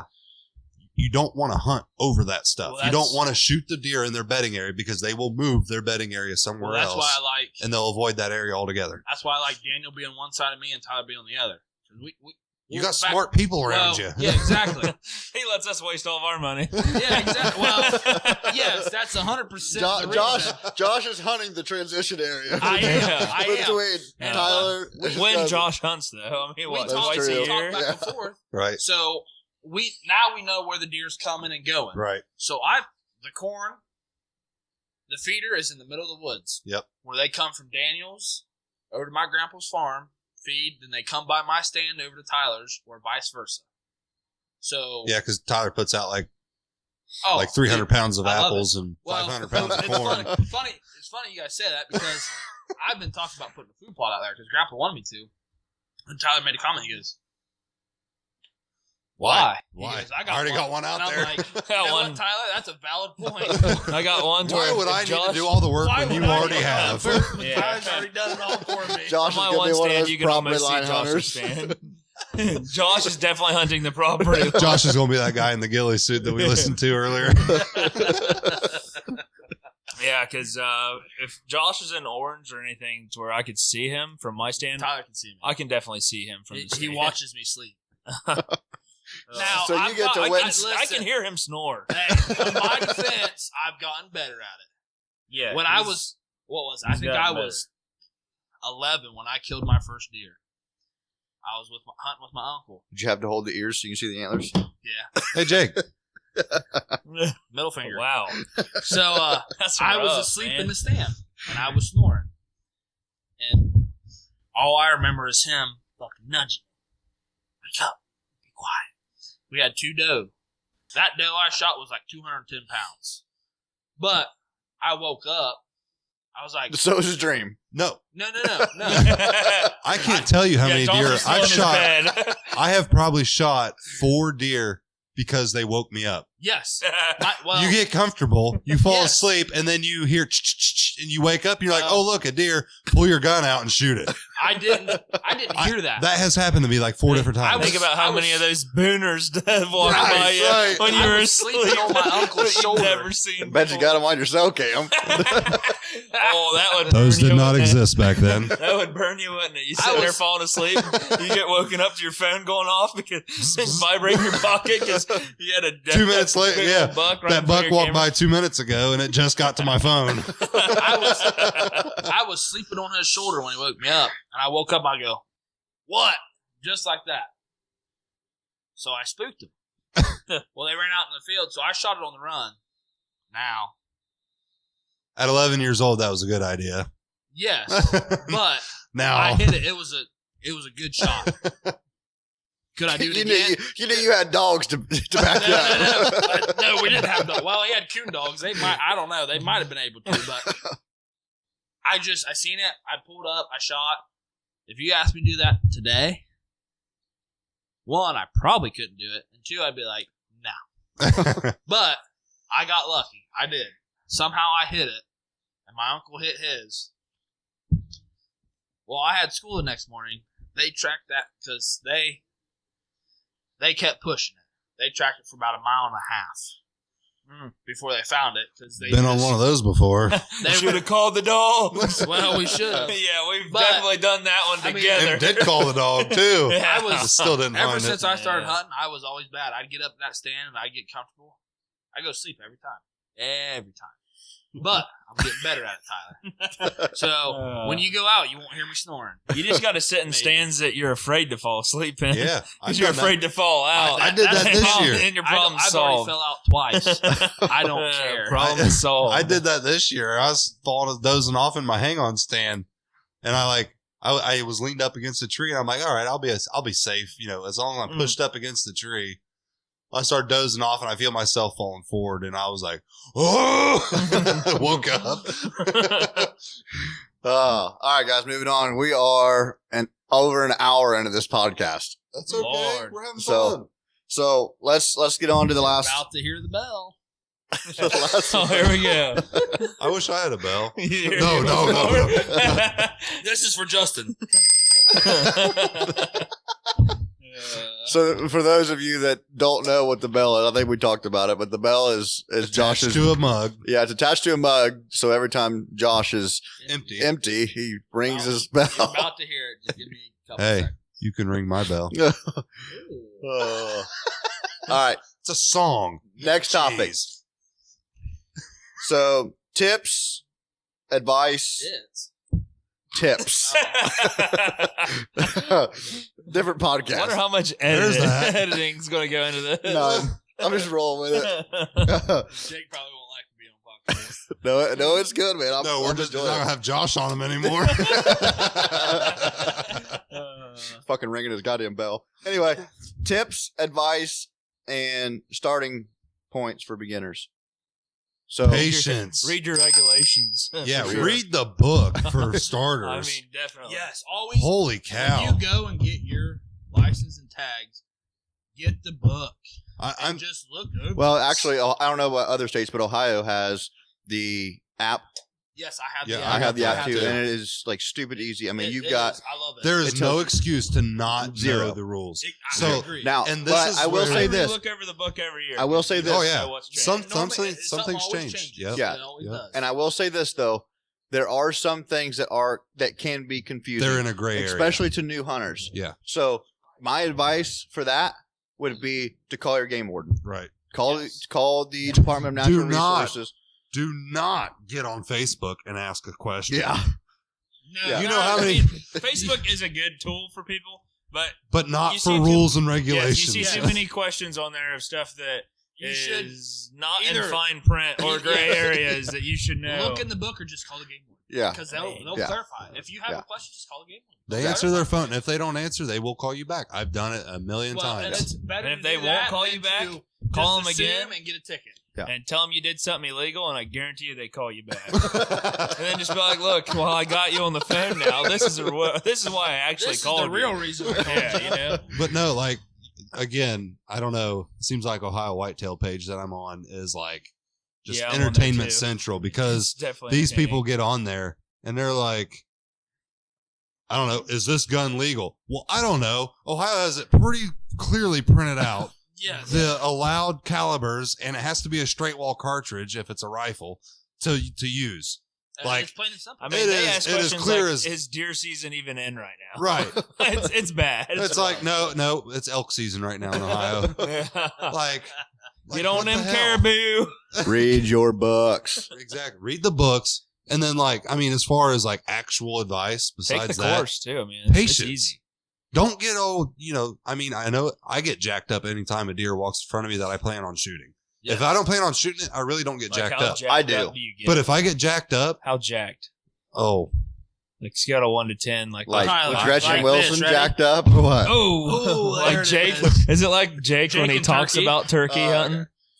I'm Close. sorry. It's pretty close. I love Boston Here we Beats. go. It's pretty close. Damn table just hit. I need just a bumped counterweight. again. I need a counterweight Terrible. so I can stay in the stand. But no, like Jake's got a kickstand I know- out right now for some reason. Who the hell brought up somebody turkey? said turkey. Someone brought up. No, I got. Hey, you know what? We can make fun of him, but he put me on my first bird. So Yeah, but it no, worked. like it was good. with these first time deer hunters, it's just like I said, I know it's hard, especially on your first one. It's super hard to just stay calm, but You you get have got frustrated, to wanna give try to like stay calm so that way your thoughts are clear. You Put a know good exactly shot. what you're thinking the whole time. You know, your shots are clear. You're thinking right. That's all it is. It's a mind game. When Right. this, a monster buck walks out, dude, I am shaking like a leaf trying to hold my bow back. Yeah. Like, I mean, the adrenaline is ridiculous and I'm shaking, but you gotta, It's like when that while you're long drawing back, beard you just take that deep on the- breath, on the limb. let it out real slow and just let go. Like Going back to always practice shooting your bow. Yeah. Tyler knows. Yeah, well, I don't shake when a target's in front of me. Well, I shake when a deer's in front of me. Well, depending on how many times I walk back between where we're at and the Listen. target, I'm Jake starts shaking. I'm out I'm of shape. shaking and I'm out of out breath. of shape. And for those of you that Breath. don't understand that, that's a fat joke. Yes. on myself. And I like bush light. depending on what Bazinga. target you use, because Josh has this deer That dude- target dude. that You gotta be good you to shoot hit that fucker. thing. You gotta be You good. gotta be good to hit it first off, but you shoot that thing. And you've got to put all your ass into it just to pull that arrow Well, out of that honestly, target. this is a Like, lay it- it on the honestly, ground, my stand on thing top is- of it. It is. If That's that how it is. You deer's get to pull 30 the center yards out, and stand on it to pull it out. It I'm- sucks. I sit there and think, do I really want to take this 30-yard shot? Yep. Because I know at that point, Josh has to I'm work not- 30 yards to go find his arrow. See, like Tyler I'm not said, very good at it. like Tyler said earlier, his top yardage to shoot comfortably with that bow is 60, right? Well, and With my compound, With your I'll shoot a compound. deer out to 60. I can shoot farther than that. Right. But But I'll shoot. comfortably. I'll comfortably. shoot out Yeah, to 60. But he shoots all the time. Right. That's my problem. I Me? don't shoot. I have an old bow. My bow is from the late 80s, early 90s. It I still thought it was shoots from like great. the 40s. but- Well, Maybe. yeah. But Yeah. but it's still, I mean, it's still the a good bow. camo's faded on it. Right. We're going to get him an upgrade here one of these days. But I mean, that thing still shoots true though. Oh, I mean, I still have Yeah. your cousin's but bow. I'm only He bought an comfortable. 09. I'm Yeah. only comfortable with that bow out to 40. And I Yeah. know I will not shoot over 40 yards Yeah. with that bow. Dude, I'm like I said, 30 yards. I'm sitting here thinking, do I really want to shoot this at 30 yards? Right. I took just- because I know that far. I'm like, it's iffy for a good shot for me. Right. And I don't want to And- put a bad shot on a deer. Well, yeah, that's you in can the kill deer summertime. with a 40-year-old bow all day long. It's just how much You can kill a experience you 40-year-old Yes. with a bow. A 40-year-old? You can kill a 40-year-old with a bow. Damn, We that's killed savage. Jake with the bow. No. But, In the summertime- I'm just Time out, listening. I don't know how I got brought into that. Well, like in the summertime, we go out to the preserve and shoot 3D targets. Yeah, Yeah. that's where Tyler and I were shooting a caribou at 70 yards. I shot the caribou at 50 It was yards. a good time. I shot it at 50 yards, and I have 3 pins, 10, 20, 30. That's all I have, 3 pins. and because I have an old bow, so it has old sights. I have 4 And pins. look at you overachiever. I've got Listen, one pin, I only use 1 and 2. but I also one set at 25 and 2 set. Tyler's Dude got said 1 pin 35. and an angle I don't know, compensator. I don't know anything under that. So I only I've need got 2 one pins. pin and a button. I pull back, Hit the button. put it on the deer, hit the button, and it automatically moves that pin for me. But It's all about Nice, how much you want to Cashley. have in your equipment. Yeah. I mean, But no, like at that 3D shoot, that caribou, I took a 50-yard shot, and I'm like, just kind of like, winging it a little bit. I'm going to aim up just a little bit higher than my 30-yard pin. I snagged like the top half inch of this caribou's back, enough to make my arrow stop. And luckily it did, because we would have been looking for an arrow for a long time. Yeah, but you're doing that on a 3D target. That's like, what I'm just saying. for It was fun. a 3D course, so like it we need wasn't to like a steal that serious caribou. moment. Yeah. we need to steal that caribou, though. Okay, because so funny story that thing about that. is huge, and And it's hard to badass. miss. Yeah, It's awesome. I badass. mean, It's okay. So funny story. Very about that. realistic. Tyler just got his new sight, right? And so he texts me and he says, "We need that caribou. Or we need to go shoot at that caribou." And I'm like, "Well, it's over. Like, he's already put all the 3D targets up." And he goes, "Well, we need to take it." And I'm like, "What do you mean we need to take it?" He's like, "Operation Steal the Caribou." I mean, it's not like he's gonna miss it. We'll bring it back when it comes time With- for 3D. with a few extra holes in it. Tyler, you're not stealing it. You're borrowing it Yes. for a little bit. I mean, and we'll you'll rent get it. back. We will for Borrowing- sure rent that caribou because that thing Borrowing is without awesome. permission. Yeah, there's nothing wrong with that. I mean, So I'm pretty for- sure Jake could just make it happen that we could borrow it, but he's Wait, too doesn't big he of a have girl. that digital archery shoot in the back room? It's not an archery shoot. It's a pheasant hunt. Or a pheasant hunt? So Okay. for those of you that are listening and you're around the New Carlisle, Here's a Troy, Dale will appreciate this plug. Oh yeah. We're talking about Stall Preserve in New Carlisle. Ohio. Yep. 7670 Widener Road is the address. We go out there quite a bit. They've got it's a pheasant preserve mainly, but they've got clay shoots where you can go through and there's like Clay course is 50 shots. Yeah, I won, it's- I won you last take- time. By the you way. did I not- don't think you did not won. come I'm close. pretty sure you Yeah, I finished think after you- me. Yeah.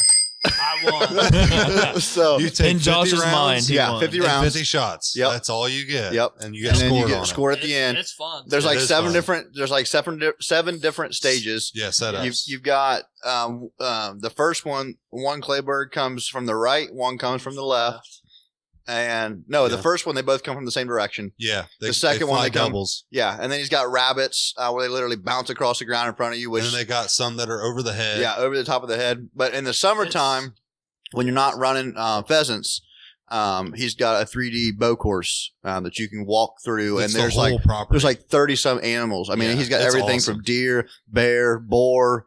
It's a good way to kill 3 or 4 hours. Oh yeah, I mean, and it's fun. It's good practice. yeah. You It's- don't have to like shoot once and move on. You can sit there and shoot as long as there's not like a group behind you. Right. Like, Yeah. It's like yeah. It's like golf. it's like golf. As long as you're not pressured, you can take your time. Yeah. Yeah. You know. So if you're in the area, and I know a couple of our friends go Yeah. and they do it, Yeah. but if you're in the area It is a lot of fun. and you want to check it out, it's it's pretty cheap. fun. It is pretty cheap. I think it's very- like It's $8 for the 3D course, I believe. Like 8 or 10. something and like then- that, and then it's like $15 And bucks that's like for the clay 15 or course. 20 for the court. Yeah, the you clay. can't beat that. Yeah, And you ain't gonna find nothing like that around here. No, you know, you bring literally. unless you have your own clay Bring- set right. up, but bring you ain't your gonna have shells that and- kind of setup. Yeah. Pay that money to. Yeah, you Yep. can't beat that. Can't yeah. beat that. So like I said, if you guys are in that area, check him out, and he's cool dude. He just retired. He was a deputy sheriff for Clark County, Yep. and he just retired. So now, just picture this. I mean, he was third shift deputy sheriff, and then in the day he was running the preserve. So he would go home This and guy get got like no 3 or 4 sleep. hours, He's a champ. and then he would go. He's a champ. Yeah, but That it makes takes you wonder passion. how many naps he's taking in his Well, cop car, in his sheriff car. I don't How even many know that naps it's did he that. take How at many the naps preserve? did he take on rainy days at the preserve in the office? Oh, I don't know. If it was me, I'd be sleeping the whole damn time. Until somebody walked through the door waking you up, Yeah. right? Dale's a good guy.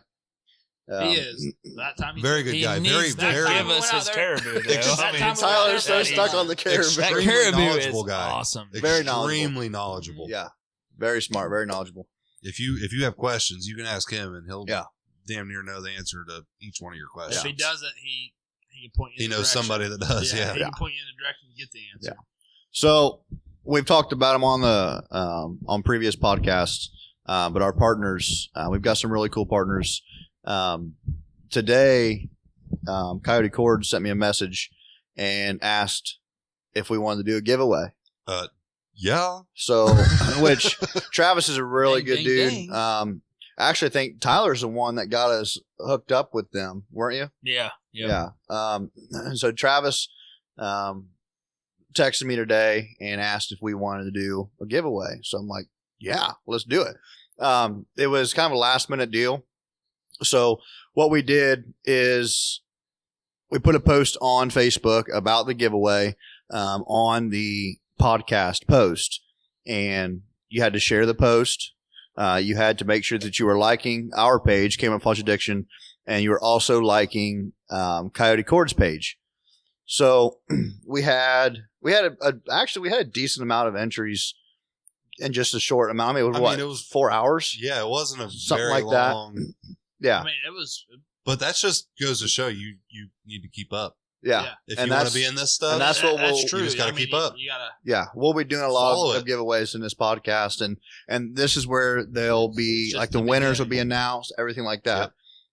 So what we did is we took all the names of the entries of the folks that shared it. And first off, I want to say thank you to everyone that shared it. I know you're Yeah, doing it for for real. giveaway purposes, but it does help us, and we Yes, really appreciate it. And we plan on doing more things in the future. Call but- a neighbor. How's that gun show? Call a neighbor, bring a friend. Yeah, call a neighbor, bring a friend. Hell yeah. But Spread the word. We're having fun, and you guys can be a part of it. I mean, so we did a drawing on the winner, and the winner of the surprise giveaway from Coyote Cords is Cheyenne Park. So Congrats. Congratulations. Cheyenne, make sure that you get a hold of one of us, or but what Cheyenne won was a lanyard, a call lanyard, and in the middle it's got a hookup for a call, and then it's got 2 loops on each side for hand calls. Yep. Now let's say you want to use it for coyotes, and then turn around and use it for waterfowl or whatever the heck you want to use it for. It's there. So They're Cheyenne, nice cords. congratulations. I have one. Yeah. We've got, I know Tyler's got, They have like 3 or 4 of them. yeah, he's got 3 or 4 drags. And then they weren't all the same, were they? No, I got a traditional drag. I got a shoulder drag and hand drag. I don't remember if I got another one or not. But I've got the short hand traditional. drag is pretty nice. I mean, you can use it for anything. I think that's what I have. You can use it for a deer, Yeah. coyotes, obviously, turkey, anything you want, really. Speaking of turkeys. Oh, Here we go. Table just got bumped again. Oh, there it is. No, I was talking Surprised to. his seam when his pants is still together. Honestly, not- I thought I heard it rip a little. I'm not last surprised time at we it. That's did just turkeys. because I'm fat. That's That's just 'cause I'm fat. no. And a little dick joke. All in one. Bang, bang, But bang. in all seriousness, I was talking to Who's being Travis. serious here? I was talking to Travis yesterday about the holder, like the holsters for turkeys, or the over the shoulder, to where you don't have to hold the leg the traditional way. You put them in the loops, and then Sounds you like throw them you're over your trying to be shoulder like lazy. a backpack. Absolutely. You Absolutely. think after I worked that hard for a bird, I would carry that sucker over my. It's like, I'm going to take every advantage I can of being lazy. So make sure that you guys go over and check out Coyote Cords. They've got their store is actually on Facebook. So go to their Facebook page and then check those guys out. Yeah, I've got a Coyote Cords sweatshirt on right now. It's pretty warm. It's But pretty you nice. know what he doesn't have on? His Okay. camouflage A addiction camouflage hat. addiction hat. But like yet the all three the of rest us of us have do. on. Yes. I'm wearing a Yeah, scent it's lock pretty- hat. One of our pretty, partners as well. So That- I'll let it slide. Just We'll let it allow slide it. just get We'll it scent allow lock. But It's scent lock, so we'll allow it. you know what I want? Though, Free is actually have a advertisement. camouflage addiction trip to Southern Ohio That again would be and nice. kill some deer. we're But, in- but we will for sure get a trophy doe. We have got Sure. to get trophy doe t-shirts. I mean, made. do we want to make them with like little baby does on them, or actually have Milk-faced a bill? does. Okay, big doe With spots and with- milk on their chin. with spots? There we go. Josh is just a little bit out of his judgment right now. That bell's getting the best. I told you. I made one drink drink of this Crown Apple, and he's sitting down. I'm looking at the jar right now, and it's completely empty. And I know I've only had one glass of it. I've only had one glass. Justin had one glass, but I'm just drinking my Busch Light. Josh has finished this bottle off. That's Tyler's fault. That's another shirt. Quit ringing your bell. That is another shirt. So I'm just. We just need to have like CA. Busch. I think the whole Busch thing is like copyrighted. I don't think we can take that. Oh. No, I think we're going to get us some hats that's got a patch. How many U's do they have in Busch? Just put a couple extra U's. It's not the U's, it's the H's. H's. Yeah. Well, fine. We'll just because extra H's. So instead of going Busch, you want to go Busch. Yeah, absolutely. Because sounds like a gun going off. I mean, come on. Oh, Jesus. That's fake news. It's still half full. It is fake news. I just want to do it because it drives Jake nuts. So you guys want to start talking about turkeys? Oh, I knew it was coming. I knew it. I'm just kidding. I knew it. I'm just kidding. Well, I do want to talk about coyotes and how Tyler's got a huge vengeance out for him. Oh, we're going emphasize to, on huge. Yeah, with a bunch of U's. Huge. Let's just say any more that come through. I don't told care if you. they're at 200 yards and I got my bow. I'm going to try to shoot them. He's just going to send it. Don't We're be sending silly. it. He's going to send it. He's gonna have a tracking dog on call. The old 2 He's going to have to call a dog to track his coyotes. We'll leave He's it. just raining arrows. I got news for you there. The other guy that hunts that property, he really does not want anybody gun hunting it. Yeah. He's not the property owner. Yeah. And I'm not even hunting that property that he hunts. I'm the only one that's got permission for the property. piece that you have. The piece that I got. Yeah. And I just dialed in. They're going down. I just dialed in the old 350 Legend that we picked up, and I'm taking that thing gun week for sure because those 6 coyotes come back through. like I'm getting at least 2 of them. And like you said, this is like every more reason to buy another thermal. Yeah. We I told you, got Tyler, rid the of old them. 223's ready to go. Hoping to upgrade and just haven't yet. So That's what I don't. I think- How I do think you it's time to upgrade go. from thermal? You upgrade your thermal. Yeah. To a higher dollar thermal? to a better thermal. Yeah. Definitely. I thought yours was pretty awesome though. It was Justin, nice. It was a good I only have street. night vision, so remember in I'm the group lacking. chat What's when I that? told you School Street is The rich street? the rich neighborhood? That's Yeah. where all the That's poor people why. live. That's why That's Josh and I why. are on the other side of town now. Exactly. Thank you, Jake. Thank you. That's why I'm not even in this town. That's your problem. I wish that was the issue because I'd already have another one by now. But Well, this is Pulsar, coming from a Pulsar guy. needs to step up their game and make them, I think, is the issue. You don't see a whole lot of them in stock right now. And plus, they're new. The model I want's Is new. it high demand or just lack of stock? I think it's any place you were trying to get right now. It's hard. It's hard for them to put the inventory out there with everything going on. And there it is. Okay, that was early. That was horrible. And I'm kind of You were one late to on where it. It was your fault. You see me by the mic. yeah. We made eye contact. It was your fault. Yeah, I saw you see me see you. Exactly.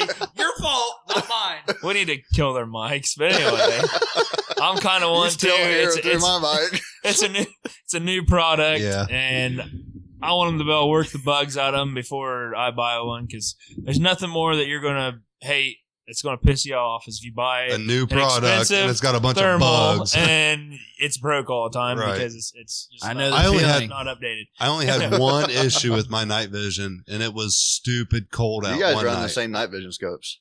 We You did. have the 4K. Yeah, I got the Pro? 4K Pro. Yep, that's what I got. Okay, so I had one issue with mine. It got real cold out. We had a double come in, so we're on coyote talk now. That means 2 coyotes came in at the same time. I don't know. I mean, Wait, not well, everybody coyote hunts, so I feel like not we should fully- make this another episode Okay, gosh. because Okay. we're an hour and 40 minutes Cut into it. this. Cut. It's going to take Okay. forever. Take 2 cuts. Now I got to chug my beer before this So thing ends. next episode we'll talk about Shut up. turkeys and coyotes. Oh, there it is. Turkeys, baby. I agree. We'll do turkeys and coyotes next. We're All right. definitely going to have a spot there we can unplug Jake's. All I mic know because- is Tyler sold all his coyote hunting stuff. Josh, So We'll be did back. you. we're not on coyotes anymore. We'll be back. I'm just Don't saying. you worry, Josh. We'll be All back. I'm saying is I bought my stuff because we go coyote hunting, so you better get your stuff. Well, back. Josh, we're going to you get it went back, twice Josh. last year. But yeah, actually, it's hard 4 to get you to go out with us. I mean, 4 times. let's face it, dude. You're always busy. Hey, You think you got to work every damn hour Hey. of the day. I mean, Hey, shit. that tournament's coming back up again after New Year's. Well, so I hate to break it to you, but I probably won't. I don't know if I'll get another one by then. If not, I'm starting to I hate to break it to you, get Tyler. some training and You trapping, I will. think, That- next week. So that tournament we for will me definitely was a trap the ball, shit. and we out of will talk coyotes. about it next time because talk it was about it so next much time. fun. All right, so before we get out of here, I do want to say that next week we will be giving away some product from Buck PVC Company. So we got, We might even add a little something to it too. Yep. As camouflage between, addiction, we might. add in. Camouflage addiction We might might. add something. I know for a fact we got a duck call in here that needs to go somewhere. Got a yeah, couple. we got- oh yeah, we do have some duck And, calls over there. So someone can try them out and tell us how they work Yeah. for Josh, them. throw me one of them duck calls. Uh-oh. You want me to throw it? No, don't No, throw it. don't Bring throw here. it. No, if Jake gets a hold of Bring this the duck call, this is glass-looking going to be one. worse than turkey. This table's about to flip over. Okay. All right, go, Jake.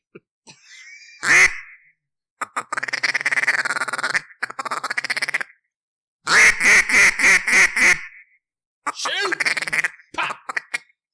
They sound good. My neighbors really just do. love us when we're sitting out here late at night fucking around. What with kind some of duck calls. flies at 9:15? The ducks that come out of this garage. the deaf ducks, like the deaf deer that need to walk past Jake. Oh yeah. All right. I think that me all the time. we're definitely kind of trying to get started into some call making. Yeah, but we're we just flirting need to with get. it. We're rookies at it. Yeah, but we're just having fun right now. They still sound good. Think though. we get I'm it- saying, we they get some sound good. reeds I mean, they of our sound own. good. They do. We'll be fine. But, well, like I said, next week we're going to talk to. I think we're actually going to give Jeff a call, and he's going to come out on the podcast a little bit and talk about the products, Jeffifa. and then we'll do our Buck Fever Seed Company giveaways.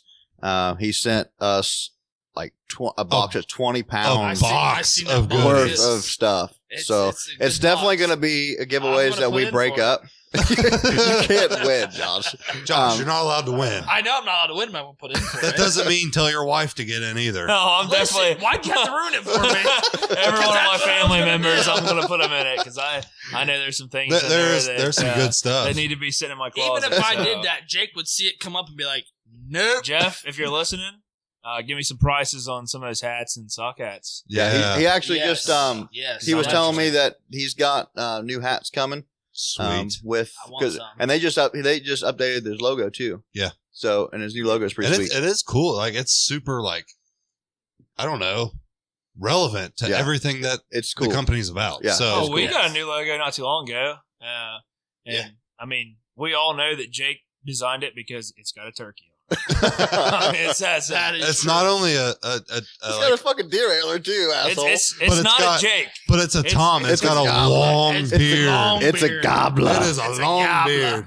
Jake loves This thing's Jake's- a dragger. I mean, Jake He told me dragging this that past beard. year, he goes, if I call you in a Jake, you going to shoot it? I said, hell no. I'm not shooting a Jake for my first turkey. I'll We're gonna shoot a Jake We're going if to get us it's a nice Jake. one. Tyler said we're starting with a bang. Oh, we started with a bang. Should we start talking about turkeys, boys? No. Save it for next episode. All right. Next week we'll be recording the episode 4. Like I said, all of our podcasts are on Facebook. They're on YouTube. And soon to be iTunes. Soon to be iTunes. I'm going to start working on that this week. I'm excited for that. And then we'll That's be on awesome. there. Yep. And then, like I said, all of our partners, we definitely want to thank them. Obviously, Buck Fever Seed Company, Yep. great partner of ours. Coyote Cords, another one. Camouflage addiction. Thank you, Camouflage Addiction. You're welcome. Thank you. Yeah. Scent Lock, definitely a good one. Yes. Check out their B1 series of new material that come out. Stuff is bad. Yeah, it's cool. Yes. And then Predator Hunter Outdoors, where you can go and get all your coyote hunting equipment. So make sure you definitely stop in at Coyote Cords and and get you a couple drags. And then they're worth it. They make life so much better than Oh, touching yeah. some stinky coyote trying to Yeah, drag it out of the field. absolutely. Or woods, wherever you are. Yep. That's the best part about it. Yep. So. All right, we gotta get out of here before Josh rings his damn bell again.